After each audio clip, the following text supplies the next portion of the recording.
Civil administration का ढांचा अंग्रेज की कुव्वत और इख्तियार की अलामत था, इसीलिए उसे बेपनाह इख्तियारात भी अता किए गए थे।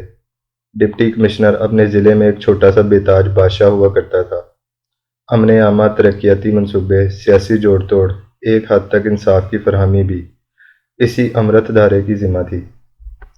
मालिया और आबियाना, चूँकि यही दोनों टैक्स थे जिनसे हुकूमत चलती थी। इनकम टैक्स और कस्टम तो बराए नाम थे। यही वजह है कि डिप्टी कमिश्नर ही कलेक्टर भी होता जो ये महसूलात वसूल करता। इस कदर महदूद पैमाने पर लगाए गए इन दोनों टैक्सों से पूरे बरसगीर का निज़ाम चलता था और साथ ही सालाना 5 करोड़ पाउंड ताजे बरतानिया के अखराजात के लिए लंदन भी भेजा जाता था।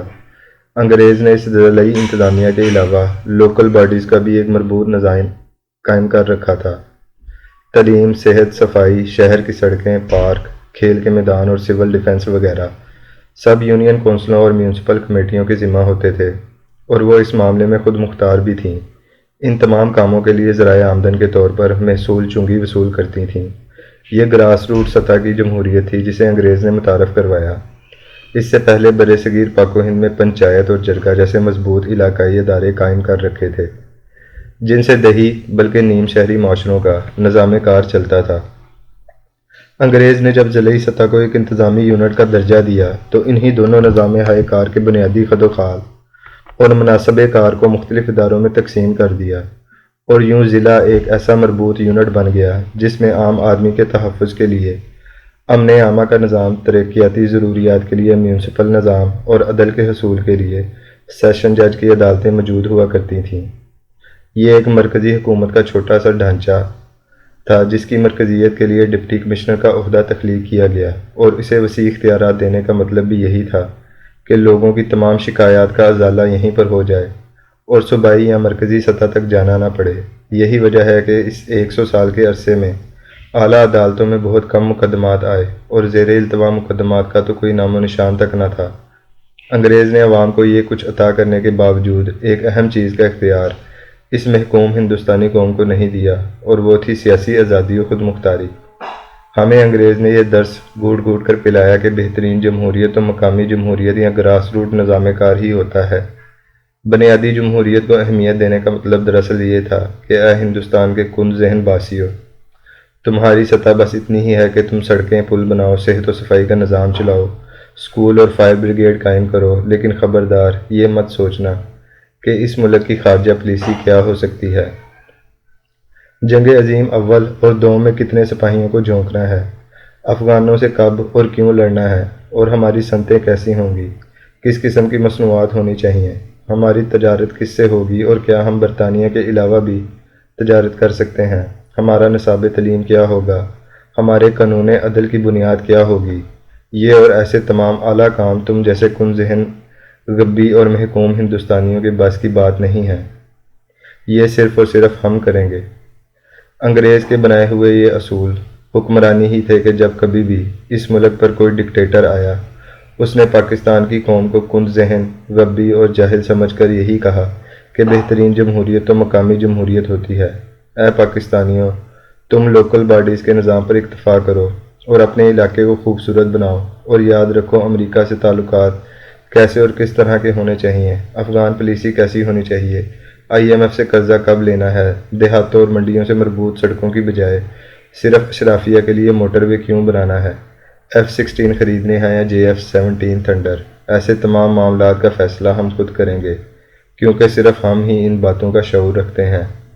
यही वजह है कि अयूब खान, ज़ियाउल हक और परवेज़ मुशर्रफ ने पाकिस्तान को लोकल बॉडीज़ के अदारे तोहफे में दिए और इन्हें बहुत हद तक खुद मुख्तार भी कर दिया, लेकिन सूबाई और मरकज़ी सियासत का वैसे ही गला घूंटा गया जैसे अंग्रेज़ दौर में सियासतदानों को मतीयो फरमा बरदार बनाया जाता था। ताकत के बलबूते पर बरसरे इक़्तिदार आने या जमहूरी तौर पर मुंतखब होकर हुक्मरान बनने वाले गिरोह दोनों में कभी इस मामले में इख्तलाफ ही नहीं रहा कि उन्होंने पूरे इंतज़ामी ढांचे के दो मरकज़ी किरदारों की कुव्वत और ताकत को अपने हाथ में लेना है, एक डिप्टी कमिश्नर और दूसरा SHO। यही वजह है कि 1958 के पहले मार्शल लॉ में इन्हीं दोनों को इस्तेमाल करके इक़्तिदार को मुस्तहकम किया गया था। ये तजर्बा कामयाब था। मादरे मिल्लत को शिकस्त देने और अयूब खान को जितवाने में इंतज़ामिया ने वैसे ही इंतहाई فعال کردار ادا کیا جیسا وہ تاج برطانیہ کے مخالفین کو کچلنے میں کیا کرتی تھی۔ ذوالفقار علی بھٹو چونکہ ایوب خان کا چیف پولنگ ایجنٹ تھا، اس لیے اسے ان کی طاقت کا بخوبی اندازہ تھا۔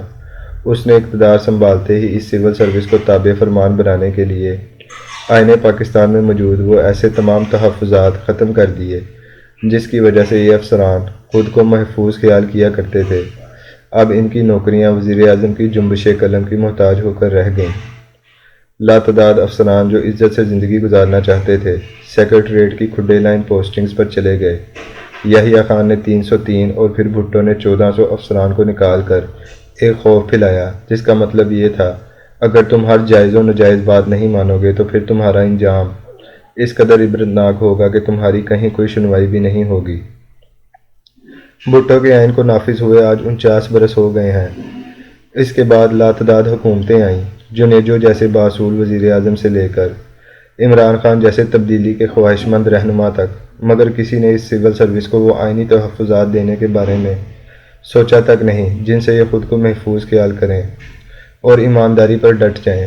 ان سیاستدانوں اور جرنیلوں کو معلوم تھا کہ اگر ایسا کر دیا گیا تو کسی سرفرے ایماندار آفیسر کا ہاتھ ان کے گریبان تک آ سکتا ہے، اور وہ بھی اس وقت جب وہ برسر اقتدار ہوں۔ اب نواز شریف اور بے نظیر دونوں نے وہ کھیل کھیلا کہ پاکستان کی پوری بیوروکریسی دو وفادار گروہوں میں تقسیم ہو گئی۔ ان افسران کو بددیانتی اور کرپشن کے تمام گر ازبر تھے، جبکہ ان کے مقابلے میں دونوں سیاسی پارٹیوں کے لوگ کار سرکار کی الف بے سے بھی واقف نہ تھے۔ بیوروکریسی نے ان سے مل کر اس پاکستان کی شاہراہ سے ایسے تمام سپیڈ بریکر اڑا دیے جو کرپشن کی گاڑی کی رفتار کم کر سکتے تھے، اور پھر یہ گاڑی فراٹے بھرنے لگی اور 50 سال سے تیز رفتاری سے دوڑ رہی ہے۔ ضیاء الحق سے لے کر اب تک جو کوئی بھی حکمران ہوا، ان افسران نے اس کی خواہشات کے عین مطابق کرپشن اور بددیانتی کے پروجیکٹ نہ صرف تخلیق کیے بلکہ انہیں وسعت بھی دی۔ گزشتہ 40 سال کے عرصے میں اس سول سروس کا سائز 1947 سے 10 گنا زیادہ بڑھا ہے اور اس ملک پر قرضوں کا بوجھ 500 گنا زیادہ ہوا ہے۔ پاکستان کی تباہی میں جہاں سیاستدانوں اور جرنیلوں کا حصہ بدرجہ عتم ہے، وہیں اس گاڑی کی ڈرائیونگ سیٹ پر بیٹھے سول سروس کے افسران زیادہ مجرم ہیں، کیونکہ یہی تو تھے جو سیاستدانوں اور جرنیلوں کے حکم پر کرپشن کی گاڑی کی رفتار ان کی منشا کے مطابق کبھی تیز اور کبھی سست کرتے رہتے تھے۔